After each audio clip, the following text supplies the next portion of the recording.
Hey YouTube, so I know this was confusing, but I'll go over it.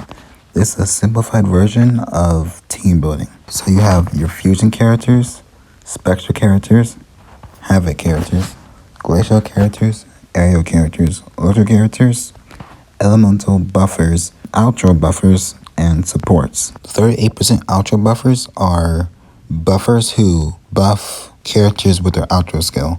So, for example, Mortifei increases heavy attack damage by 38%. Sanha increases basic attack damage by 30%. Taochi, resonance skill by 30%. Qianshin, liberation damage by 30%. And then Yinlin, she increases not 30%, but it's 20% for liberation damage. Elemental buffers, Yinlin increases electric damage by 20%. Auto increases aerial damage by 23%, and Danjin by 23% as well from outro skill. Then supports, Verena, Bazi. And for an example, you have 3 slots. You can either go DPS, sub-DPS, support, or DPS, DPS, support, or DPS, DPS, DPS. So, for the first example, Shiax, she'll be your DPS, and then their sub-DPS would be Taochi because of her outro skill that gets 30% skill damage, which Shiax uses a lot, and then Sanha for 38% basic attack damage. So you would go Shiax, then switch to Taochi, then from Taochi to then Sanha, and then you go Sanha from Shiax. So you'll utilize Sanha's basic attack, increase from an outro, Taochi's resonance skill from an outro, and then Shiax doing the main damage. Next one, Yinlin, Kaltaro, and Verena. Yinlin will be the DPS or Kaltaro, and then you just switch from Yinlin or Kaltaro to Verena to give just a bunch of attack and heals. And then you will switch back to either one of them. Next example is all DPS, but this team can still work because of Sanha. She increases basic attack damage by 30%, like I said before.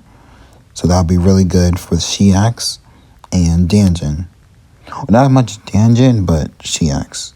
But this team could still work because all 3 of them do insane damage. Well, Danjin does, but you get what I mean. Now I'm going to go over some of my teams that I used from the CBT2. So my main team was Danjin, Shiax, and Sanha.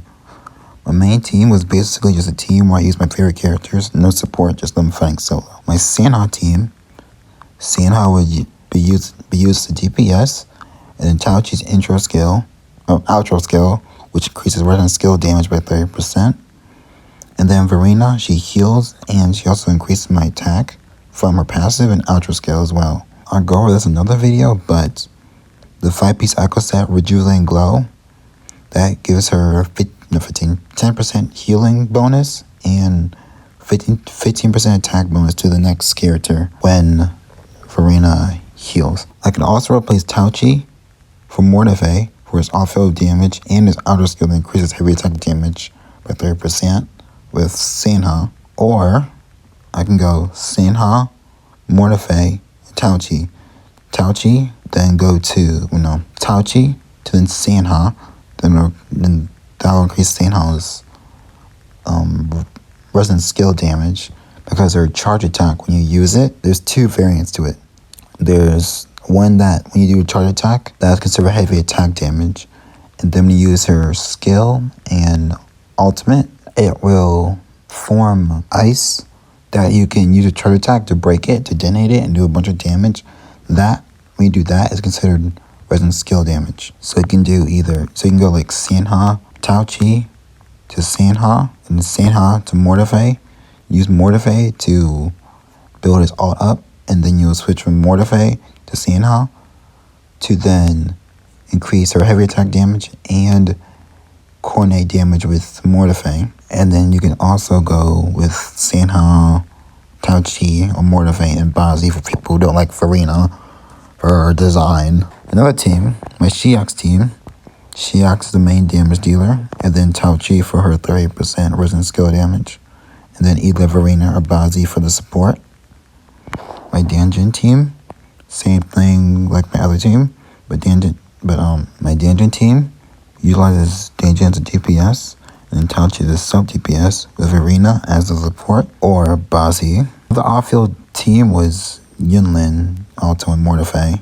This can also work too. So Alto will be the main damage dealer. Mortefei, you'll utilize his ultimate to do coordinated attacks with Alto with Xianxin to increase his liberation damage by 30%.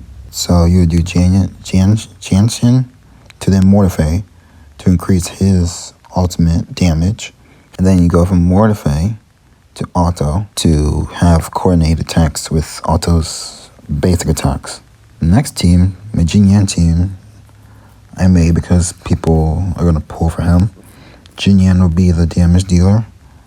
And then, why is it so blurry? Oh my god.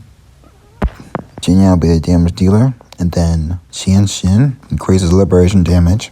Mortefei increases heavy attack damage. Like I said before, his liberation damage is considered as heavy attack damage.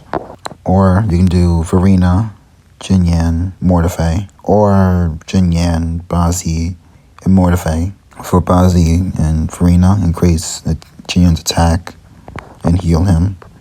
Mortefei, heavy attack with Jinyan's all. You get it. It's pretty easy. And then this team is for Yunlin people. So Yunlin or Kaltaro will be DPS, and then, or sub DPS, whichever. And then Verena and Bazi will be the support. And that's pretty much it for our team building. It's pretty simple. And you can go with countless team combinations with all these characters. That's right. When I do explaining echo sets. So there's 9 echo sets in total, but right here it's only 6. And 6 of them are for each elemental character. So example, Spectro with the Spectro character, Havoc with the Havoc character, Glacio with the Glacio character, Fusion with the Fusion character, Electro with the Electro character, and Area with the Aerial character.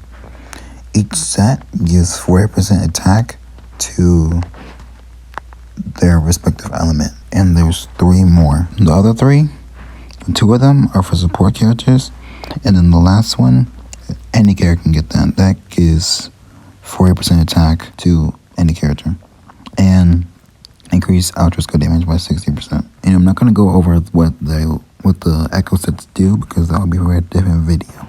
If you got value from this video, please subscribe and follow for more WutheringWaves videos. Also like and